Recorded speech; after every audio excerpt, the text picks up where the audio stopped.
एक रिटायर्ड फौजी की मौत के बाद उसकी विधवा को क्या करना चाहिए, मैं आपके सामने ये प्रस्तुत करने जा रहा हूँ। आप इसको जरूर ही शेयर करेंगे। नंबर पहला बिंदु है, फर्स्ट चरण है चिकित्सा प्रमाण पत्र। मृत्यु का सही कारण बताते हुए पंजीकृत चिकित्सकीय अस्पताल में चिकित्सा प्रमाण की 2 प्रतियां यहाँ पर प्राप्त कर लेनी चाहिए। मृत्यु 2 प्रकार से होती है, एक तो प्राकृतिक मृत्यु होती है और एक अप्राकृतिक होती है। प्राकृतिक का मतलब है कि जैसे अपने आप ही स्वभाव से ही मृत्यु को प्राप्त हो जाना। तो उसमें क्या है कि प्राकृतिक मृत्यु अगर हो रही है तो एक फोटोकॉपी रखें और दूसरी शमशान कार्यालय में जमा करें। और नंबर 2 है यहाँ पर जो एक्सीडेंट होता है उसमें क्या होता है कि वो दुर्घटना या आत्महत्या होती है, तो उसके मामले में क्या है कि मेडिकल सर्टिफिकेट और एफआईआर कॉपी और पुलिस रिपोर्ट और पोस्टमार्टम की रिपोर्ट की भी प्रतियां यहाँ पर रखें। दाह संस्कार तय करें कि दाह संस्कार कहाँ कब और कैसे होगा, और परिवारजनों को सबको सूचित करें और वहाँ पर उनका फोटो वगैरह भी क्लिक करें। जैसा कि आप जानते हैं कि वायुसेना स्टेशन को सूचित करें यदि एयर वेटरन अंतिम संस्कार किसी वायु स्टेशन सेना के 25 किलोमीटर के भीतर या शहर की सीमा के भीतर किया गया है तो स्टेशन कमांडर, मुख्य प्रशासन अधिकारी, ड्यूटी ऑफिसर, अर्धली अधिकारी को उनकी मृत्यु की खबर के बारे में सूचित करें। अंतिम संस्कार कब और कहाँ किया जाएगा, जगह ले। वायुसेना मृतक एयरमैन को माल्यार्पण के साथ सम्मानित करने के लिए टीम भेजेगी, चाहे वो कोई भी सही, एयरफोर्स सही, चाहे फिर नेवी सही, चाहे फिर वो आपका आर्मी सही। यहाँ पर सभी के लिए यही रूल बराबर होता है। तीसरा स्टेप हम देंगे यहाँ पर अंतिम संस्कार पूरा करें, शमशान कब्रिस्तान के मूल चिकित्सा प्रमाण पत्र की प्रति यहाँ पर जमा करके अंतिम संस्कार पूरा करें। अभी डेथ सर्टिफिकेट मृत्यु के 15 दिनों के भीतर आपको बनवा लेना है, उसको आपको उसका एप्लीकेशन जमा कर देना है। क्योंकि मित्रों यहाँ पर क्या है कि 15 दिन के बाद अगर आप करोगे तो बहुत ज़्यादा उसमें लफड़े हो जाते हैं कि स्टाम्प बनवाइए, तहसील से ये करिए, वेरिफिकेशन करिए, प्रधान से, बहुत सारे कागज होते हैं। और 15 दिन के भीतर करोगे तो एक प्रधान का कागज ले जाके और अपने नज़दीकी हॉस्पिटल में आप जमा कर दीजिए, तो आपका 15 दिन में वो बन के ही आ जाता है। तो ज़्यादा डिले ना करें इसमें। अतिरिक्त मृत्यु प्रमाण पत्र, यदि मृत्यु प्रमाण पत्र में QR कोड, बार कोड नहीं है तो कम से कम 10 या 15 अतिरिक्त मूल हस्ताक्षरित मूल मृत्यु प्रमाण पत्र भुगतान करने पर निम्न जो आपका प्रबंधन जो कार्यालय है वहाँ से प्राप्त कर किसी राजपत्र अधिकारी या सैनिक बोर्ड सचिव से सत्यापित कराएं। अगर उसमें बार कोड नहीं है, बाद में कई जगहों पर DC की कॉपी दी जाएगी। तो फ्रेंड्स यहाँ पर डिजिटल डेथ सर्टिफिकेट आजकल जैसा कि आपको पता है आ रही है और उन पर बार कोड भी लिखा रहा है। बार कोड में ये होता है कि किसने उसको प्रमाणित किया गया है और वो ऑनलाइन भी आपको यहाँ पर बनता है, तो उसमें ऐसा कोई टेंशन लेने की ज़रूरत है नहीं। मित्रों यहाँ पर फिर हमारा जो अगला स्टेप है ESM की पेंशन रोकने के लिए बैंक में आवेदन करें। इसके लिए जिस बैंक से ESM पेंशन प्राप्त करते हैं उनका व्यक्तिगत आवेदन, PPO की प्रति, पेंशन खाते की बैंक पासबुक, ESM का मृत्यु प्रमाण पत्र, मूल QR कोड प्राप्त किया जाएगा। अधिकारी द्वारा प्रमाणित मृत्यु प्रमाण पत्र, विधवा या जमाकर्ता का आधार कार्ड की प्रति बैंक को जमा करें। आधार कार्ड की जो कॉपी है उसको बैंक में जमा करें। यदि ESM स्पर्श से पेंशन प्राप्त कर रहे हैं तो स्पर्श वेबसाइट पर मृत्यु प्रमाण पत्र का जो कागज़ है, दस्तावेज है, उसको आप अपलोड करें और उससे पेंशन बंद हो जाएगी। उसके लिए आपको कहीं जाना नहीं पड़ेगा। नंबर 6 है, यहाँ बीमारी अपनी पारिवारिक पेंशन शुरू करने के लिए बैंक में आवेदन करें कि मैंने वहाँ से उसको बंद कर दिया है ESM की पेंशन को, आप मेरे नाम पर इसको शुरू करें। यदि ESM के पास JN PPO है, अर्थात PPO में पत्नी का नाम लिखा है और पेंशन खाता पत्नी के साथ संयुक्त है, तो बैंक विधवा परिवार पेंशन शुरू कर सकता है। जैसे मान लीजिए आपका उनका जो अकाउंट है, दोनों का जॉइंट अकाउंट है और दोनों जॉइंट अकाउंट में ही पेंशन आ रही है, या फिर जॉइंट अकाउंट में पेंशन नहीं आ रही है लेकिन उसी बैंक में जॉइंट अकाउंट भी है और इसके साथ में उनका सिंगल अकाउंट भी है, तो तुरंत ही फिर वहाँ से उसको ट्रांसफर करके उस खाते में पेंशन आने लग जाएगी।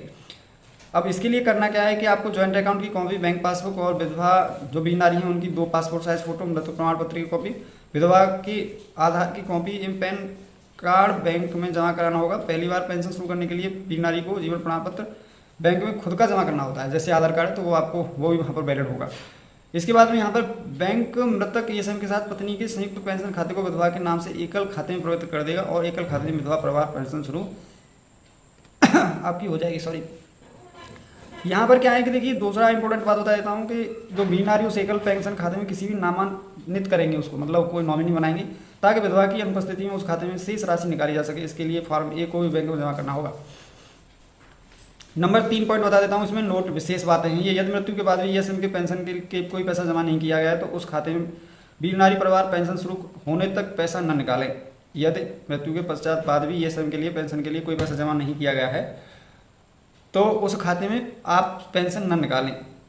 और इसके बाद में जो जॉइंट PPO हो तो विधवा के नाम पर अलग से PPO नहीं दिया जाएगा और उसमें ही आप उसी PPO पे यहाँ पर एक बैंक की पासबुक कॉपी आप जमा करेंगे तो वहाँ पर आपका उसी में खाते में पेंशन आना स्टार्ट हो जाएगी। मित्रों यहाँ पर 5वां स्पेशल नोट्स है कि यदि पेंशन खाता संयुक्त नहीं है तो उस बैंक में विधवा के नाम से एक ही खाता खोल जाना चाहिए और उसमें पेंशन के लिए बैंक में आवेदन किया जाना चाहिए। फॉर्म 14 को 2 गवाहों के हस्ताक्षर के साथ भरकर बैंक में जमा करना चाहिए और फॉर्म 14 बैंक में उपलब्ध होता है। अभी इसका हम लोग दूसरा हिस्सा जान लेते हैं कि और आगे हमें क्या करना है। तो मित्रों यहाँ पर स्टेप नंबर 7 है विधवा का आई कार्ड। जो वीर नारी है उनका आई कार्ड जिला सैनिक बोर्ड में वीर नारी पहचान पत्र के लिए आवेदन करें। और पहले आवेदन ऑनलाइन मतलब ऑफलाइन होते थे, लेकिन आजकल यहाँ पर ऑनलाइन हो जाता है, फिर उसके बाद में। तो मित्रों यहाँ पर हम लोग बात कर रहे हैं कि यदि ईएसएम के पास आई कार्ड है तो उसको यहाँ पर जिला सैनिक बोर्ड को यहाँ पर उसको लौटा देना चाहिए। और मित्रों यहाँ पर नोट है, यदि सैनिक बोर्ड द्वारा पत्नी के नाम से आश्रित पहचान पत्र पूर्व में जमा किया गया है तो वह अभी विधवा को वापस कर देना चाहिए तथा वीर नारी प्रमाण पत्र को ले लिया जाना चाहिए। पूर्व में ईएसएम का आई कार्ड जारी नहीं होने पर भी वीर नारी को उसका नया आई कार्ड जारी किया जाएगा। अभी यहाँ पर जो दाह संस्कार के लिए जो दान है, सेना नौसेना वायुसेना के लिए पूर्व दिग्गज की मौत के बाद उसके दाह संस्कार के लिए पैसा उपलब्ध होता है, उसके लिए थल सेना नौसेना और वायुसेना की अलग अलग प्रतिक्रिया है। प्रतिक्रिया के अनुसार यहाँ पर आवेदन करें आप। अब इसमें देखिए सेना की जो वीर नारियाँ हैं कैंटीन से 10,000 रुपये और सेना बैरकपुर या अन्य स्टेशन मुख्यालय बंगाल उप क्षेत्र से 7,000 रुपये मिलेंगे। इसके लिए आपको सीधे आर्मी वेटरन सेल ऑफिस और कैंटीन ऑफिस में आवेदन करना होगा। यहाँ जो कैंटीन है CSD कार्ड है जहाँ से मिलता है आपको, जहाँ से लेके आते हो आप लोग ग्रॉसरी, वहाँ से आपको 7,000 और 10,000 रुपये मिलेंगे। नौसेना की जो विधवाएँ हैं उनके लिए INBA 30,000 रुपये मिलेंगे। इसके लिए नौसेना के CRSO कार्यालय के माध्यम से आवेदन करना होगा। मित्रों यहाँ पर बात आती है, तीसरा यहाँ स्पेशल नोट्स है, वायुसेना की विधवाओं को 10,000 रुपये निकटतम वायुसेना स्टेशन से SI कार्यालय में या सीधे IAFBA दिल्ली से प्राप्त होंगे। मित्रों यहाँ पर स्पेशल नोट्स है आगे वाला कि इसके अलावा सेना की जो वीर नारियाँ हैं उनको रेजिमेंट की निधि एक मुश्त यहाँ पर 20,000 या 50,000 रुपये मिल सकते हैं। इसके लिए आपको सैनिक बोर्ड के माध्यम से आवेदन करना होगा। नंबर 5 हमारा यहाँ पर इंपोर्टेंट नोट्स है, वायुसेना की जो वीर नारियाँ हैं IAFBA से परिवार को सहायता FAS के माध्यम से 8 वर्षों तक प्रति माह 1,300 से 2,500 रुपये प्रति माह प्राप्त हो सकते हैं। जो लोग बहुत पतले जो लोग पहले बहुत सेवानिवृत्त हो चुके हैं वे भी एक बार 10 से 20,000 रुपये प्राप्त कर सकते हैं। इसके लिए सैनिक बोर्ड से आप संपर्क कर सकते हैं। अलग अलग अनुदान के लिए आवेदन प्रतिक्रिया फॉर्म अलग अलग हैं। इस संबंध में एक संदेश आपके पास आ जाएगा अगर आपका नंबर सब जगह अपडेट है तो। सेना विस्तारित समूह बीमा वायुसेना या नौसेना समूह बीमा प्राप्त करने के लिए आवेदन पत्र जिला सैनिक बोर्ड के माध्यम से सेना नौसेना वायुसेना समूह बीमा निधि कार्यालय को भेजा जाना चाहिए। बीमा प्रमाण पत्र, मृत्यु प्रमाण पत्र, PPO, डिस्चार्ज बुक, आधार कार्ड, पैन कार्ड, मूल बीमा प्रमाण पत्र, टोकन, बैंक पासबुक की प्रति आदि की एक ZSB द्वारा सत्यापित की जानी चाहिए और सैनिक के माध्यम से AGI, NGI, AFGIS कार्यालय को भेजी जानी चाहिए। मित्रों यहाँ पर देखिए ये बहुत बड़ा नोट है तो इसलिए आपको हो सकता है किसी को सुनने में थोड़ी सी टाइम लग रहा है तो, लेकिन इंपॉर्टेंट चीज़ है इसलिए सबको मालूम होना चाहिए। मित्रों आपसे हाथ जोड़कर विनती है कि जो मैं ये प्रयास कर रहा हूँ इस वीडियो को बनाने में उसे सफल होना है और इसको बहुत ज़्यादा शेयर करें जिससे कि ये जन जन तक पहुँचनी चाहिए। जो मेरा प्रयास है वो सबको पहुँचना चाहिए और ये सफल होना चाहिए। मित्रों यहाँ पर देखिए मैंने बहुत सारे व्यक्ति ऐसे देखे हैं, बहुत सारे ऐसे परिवार देखे हैं कि सैनिक की मृत्यु हो गई और वहाँ 6-6 महीने उनको पेंशन नहीं मिल रही है, 1 साल पेंशन को बिना मिले हो गए। बहुत सारे ऐसे मैंने देखे हैं कि मतलब उनको जानकारी का अभाव नहीं है, अकेली माताएं, अकेली बहनें हैं तो वो जानकारी है नहीं, उन्होंने अनपढ़ हैं तो अब उनको तो पेंशन ही नहीं मिल रही है। बहुत सारे केस ऐसे आए हैं जो 2-2 साल बाद हमने उनकी पेंशन को बहाल करवाया है क्योंकि उनको जानकारी है नहीं, अभाव है। मतलब गाँव के ग्रामीण लोग हैं, अब किसी को क्या पड़ी, किसी को कुछ नहीं पड़ा है इस दुनिया के अंदर। सब मतलब कि मीर जगत में कोई नहीं बेगर्जी, जो तेरा फटा कलेजा सीवा नहीं ऐसा कोई दर्जी। तो भैया सब अपनी अपनी रामधन में लगे हुए हैं, किसी को कुछ नहीं है इस दुनिया में। जो कुछ हो रहा है वो सब अपने आप ही, आप लोग कुछ कर लोगे तो खा लोगे, नहीं करोगे तो कुछ नहीं मिलेगा फ्रेंड्स यहाँ पर। तो इसीलिए मैंने ये यहाँ पर एक इम्पोर्टेंट नोट्स बनाया इस चीज़ को दुखी होकर कि बताओ लोगों को इतना भी मालूम नहीं है कि क्या करना है।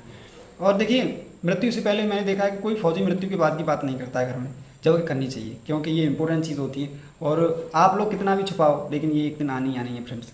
तो इसके बाद में यहाँ पर हम आपके लिए बताते हैं कि उस कार्यालय में बीमा का पैसा सीधे विधवा के बैंक खाते में जमा किया जाएगा। याद रखें ESM की मृत्यु की सूचना पहले रिकॉर्ड कार्यालय में दी जानी चाहिए। रिकॉर्ड कार्यालय बीमा कार्यालय को गृह मृत्यु सूचना पत्र भेजेगा, तभी बीमा कार्यालय आपको क्लेम पास करेगा।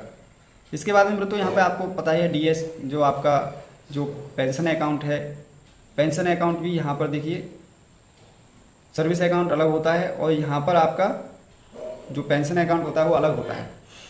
और अगर आपने उस पेंशन अकाउंट को अपडेट नहीं रखा है तो भी आपको यहाँ पर बहुत सारी समस्या हो सकती हैं। तो फ्रेंड्स यहाँ पर मैं आगे बताता हूँ, आगे आपको करना क्या है। ECHS कार्ड, अगर ESM के नाम से ECHS card 64 KB medical card है तो ECHS की वेबसाइट पर जाकर कार्ड को ब्लॉक करना होगा, या फिर ECHS कार्ड सेना स्टेशन मुख्यालय बंगाल उप क्षेत्र या बैरकपुर के ESM सेल कार्यालय में जमा किया जाना चाहिए। कार्ड ब्लॉक हो जाएगा, कार्ड जमा करने की रसीद भी प्राप्त कर लें। कैंटीन कार्ड, फिर यहाँ पर बीमारी को अपने 2 CSD कार्ड किराना और शराब के लिए उस कैंटीन में आवेदन कर देंगी जहाँ से ESM शराब किराना इकट्ठा करता था, मतलब लेते थे। इसके लिए कैंटीन कार्यालय में मृत्यु प्रमाण पत्र, मूल रजिस्ट्रेशन, सेना आदेश, PPO, डिस्चार्ज बुक, आधार कार्ड, पैन कार्ड आदि जमा करने पड़ेंगे। विधवा का नया कैंटीन कार्ड प्राप्त होने पर ESM के 2 CSD कार्ड कैंटीन कार्ड में जमा कराएं और यहाँ पर बीमारी का नया CSD कार्ड ले लें। जब तक बीमारी का कार्ड नहीं आ सकता तब तक आप ESM कार्ड से ही कैंटीन से सामान खरीद सकते हैं। देखिए यहाँ पर हमारा अगला अभी यहाँ पर 13 पॉइंट है 13वां पॉइंट चल रहा है। यदि कोई ESM आई कार्ड सेवा मुख्यालय या स्टेशन मुख्यालय द्वारा जारी किया जाता है तो इसे निकटतम सैन्य कार्यालय में जमा करें। हमारा 14वां चरण है, यदि विधवाएं आवेदन करना चाहती हैं और पात्र हैं तो एक आवेदन पत्र के साथ सेना स्टेशन मुख्यालय या बघार उप क्षेत्र कार्यालय में नौसेना CRSO कार्यालय या वायुसेना स्टेशन पर जाएं। यदि कोई रिक्त है तो वे आपको सूचित करेंगे। यहाँ पर हमारा जो 15वां चरण है बिंदु है, उसके बाद जिस बैंक एवं डाकघर में पूर्व सैनिक के खाते एवं समाधि जमा है उसे बंद कर दें। नॉमिनी के नाम पर वो उसको जमा कर दें, मतलब वो मृत्यु प्राप्त हो गए तो उसके नाम से वहाँ नॉमिनी को ट्रांसफर कर दें। ESM के पैन नंबर और मृत्यु प्रमाण पत्र के साथ ESM की मृत्यु के बारे में आयकर कार्यालय को सूचित करें और 4 साल बाद पैन को सरेंडर करें। मतलब जैसे ही वो मृत्यु को प्राप्त हो गए तो यहाँ पर आपको उसको ESM का जो पैन कार्ड होता है ना उसको भी सरेंडर करना होता है, जिससे कि ITR वगैरह जो फाइल कर रहे हैं तो फिर हम जब वो व्यक्ति ही खत्म हो गए तो वहाँ पर उसको हमें सरेंडर कर देना चाहिए। किसी अन्य बीमा जैसे LIC के लिए दावा करें, यदि किया है तो RTO कार्यालय में ESM के नाम पर पंजीकृत स्कूटर, बाइक या कार के हस्तांतरण के लिए आवेदन करें और ESM के पास ड्राइविंग लाइसेंस तो उसे जमा कर दें। उनका ड्राइविंग लाइसेंस है तो उसको जमा कर दें। यदि ESM के नाम पर बंदूक या लाइसेंस और कोई शस्त्र ले रखा है तो यहाँ पर स्वामित्व का परिवर्तन कर लें और जिला अधिकारी कार्यालय में आवेदन किया जाना चाहिए। जब तक स्वामित्व परिवर्तन के बाद शस्त्र लाइसेंस प्राप्त नहीं हो जाता तब तक हथियार को स्थानीय पुलिस स्टेशन में जमा करके रखना चाहिए। अपने फ्लैट या घर के पंजीकरण और घर के बिजली मीटर के स्वामित्व परिवर्तन के लिए जमा का आवेदन करें। यदि पति पत्नी के साथ संयुक्त पंजीयन नहीं कराया है तो SDO कार्यालय में कानूनी वारिस सर्टिफिकेट संपत्ति के स्वामित्व का हस्तांतरण करें। पति या पूर्व सैनिक के नाम पर जो भी था उसके स्वामित्व में परिवर्तन करने के लिए आवेदन करते रहें। यदि पूर्व सैनिक ने कोई वसीयत छोड़ी है तो उसे निष्पादित किया जाना चाहिए। यदि भूतपूर्व सैनिक पर कोई ऋण या उधार है तो उसको भी यहाँ पर चुकाने की व्यवस्था करनी चाहिए। भूतपूर्व सैनिक के नाम से कोई भी कोर्ट केस या पुलिस है तो वहाँ पर मृत्यु प्रमाण जमा कर दें। इसके बाद में अगर PMJJBY यहाँ पर योजना में पैसे कट रहे हैं तो आपको बीमा क्लेम के लिए एक बैंक या पोस्ट ऑफिस में जाना चाहिए। एंड यहाँ पर स्थानीय चुनाव कार्यालय में जाकर मतदाता सूची से नाम हटाने के लिए मृत्यु प्रमाण पत्र और फॉर्म 7 आवेदन करें। यहाँ पर आधार वेबसाइट पर जाकर आधार कार्ड के बायोमेट्रिक ऑथेंटिकेशन को ब्लॉक कर दें। नतीजन कोई भी आधार कार्ड या धोखाधड़ी का उपयोग नहीं कर पाएगा।